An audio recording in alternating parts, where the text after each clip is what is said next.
So the Capital One Venture X, I kind of call it the anti-platinum card because they do give you credits, but they're really easy to use and reclaim the annual fee back. And I know I was considering getting the Delta Reserve card, which I really was, especially for that limited edition design, but I didn't think it was worth it this time around. And then I thought a little bit about the Chase Sapphire Reserve. However, it does have a higher annual fee of $550. You do get the travel credit the same as the Venture X of $300. But you're still out $250, and I don't think the Lyft Pink membership was worth it to me. Plus, also, I know the Chase Sapphire Reserve lounges are really nice, but anyone with Priority Pass can get into a Chase Sapphire Reserve lounge, if I'm not mistaken. So it didn't have the exclusivity compared to the Venture X with the Capital One lounges, but you're not here for that. You want to see some data points on what a possible approval will look like through Capital One. And maybe you want to know some tips and tricks before just swan diving into this application, because Capital One is one of those tricky card issuers. So at first I went through the pre-approval process. I typed in all my information, typed in my first name, social security number, everything that they were wanting me to type in.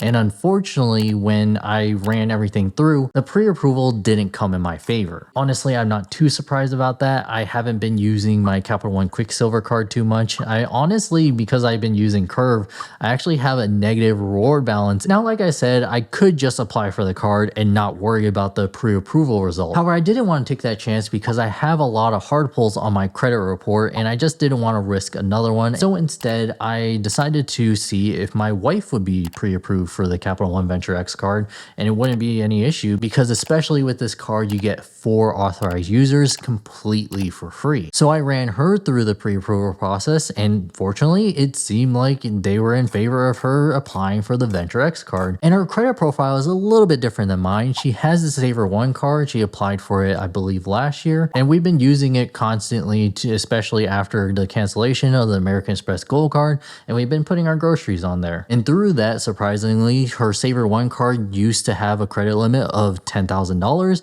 but just randomly it increased to $15,000. So I think we have a pretty good chance on applying for the Venture X card through her account. So in case you're wondering, my wife's credit profile is really similar throughout the 3 different bureaus. So for TransUnion, she's at a 721, Equifax is 729, and Experian is 740. She barely has any hard inquiries, just about 2. The credit card usage is about 10%, and that's only because I accidentally let a statement go through. But now it's time for the application, and you know, she used my referral link, which you can too. I'll leave it in the description below, and I really appreciate it. So if you all used my link before, thank you by the way, it'll take you to Cardonomics. When you go to Cardonomics, then you click on View Offer, and it'll bring you to a page where you can select the different types of options between the Venture cards. But if you want to click on the Venture X, make sure you click on the Apply Now next to the Venture X, and then it'll take you to the actual application. And of course, before you continue through the application, always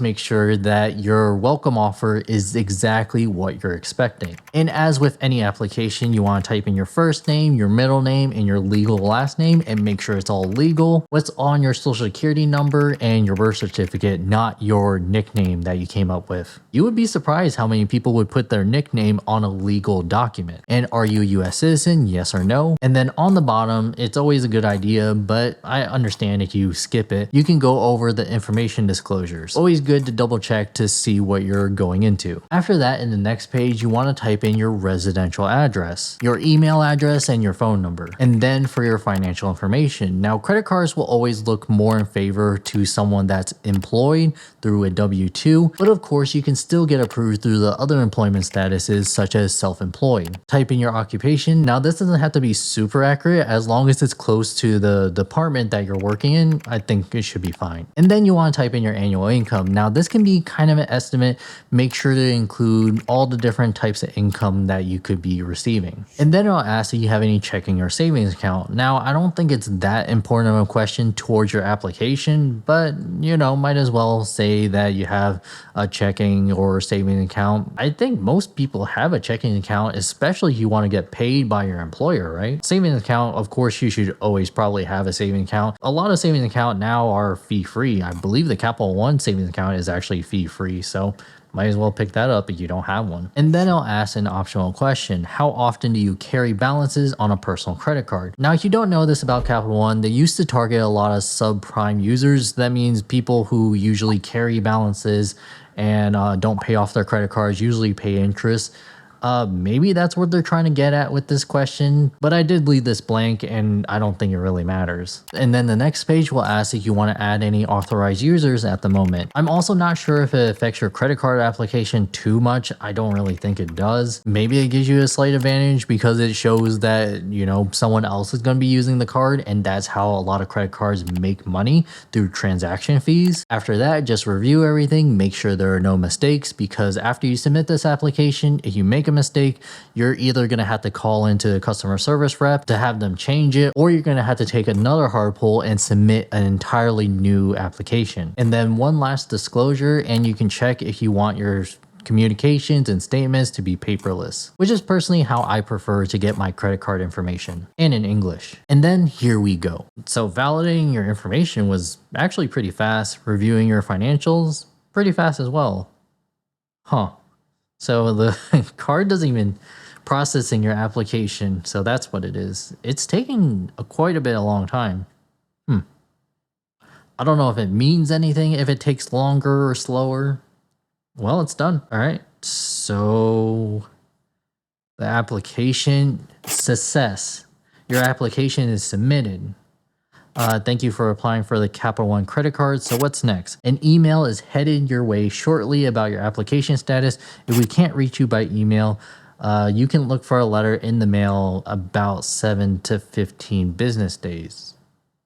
Does this mean that my wife was approved or not approved? Based on the language and based on the images, you would think, oh, this is an approval, but it doesn't look like an approval. She didn't get any credit limits or anything, so I don't know. I'm looking through her email and there's nothing about the Capital One application. Well, that's strange. I guess we'll see in the next coming days if anything happens. So hot off the presses, we got an email in her email, and she was approved a day later for the Capital One Venture X. She got a credit limit of $20,000, so a pretty good amount. I'm pretty surprised. It's kind of crazy that the Venture X gives such a high credit limits to people that are approved. And it seems like, based on the email, that the card should arrive within 7 to 10 business days. So a little bit longer than a lot of premium credit cards. I remember the American Express Platinum card, it basically came the next day. The Chase Sapphire the Chase Sapphire Reserve, I believe, came within like 3 days. It was pretty fast as well. So I'm a little bit surprised that the Venture X is going to take so long for being a premium travel credit card. But we'll see. Maybe it comes quicker than we think. So mailing update, it's been exactly a week and we still do not have the Venture X. I'm hoping it comes soon, but still thankful that we got approved for the Capital One Venture X, and I'll see you later.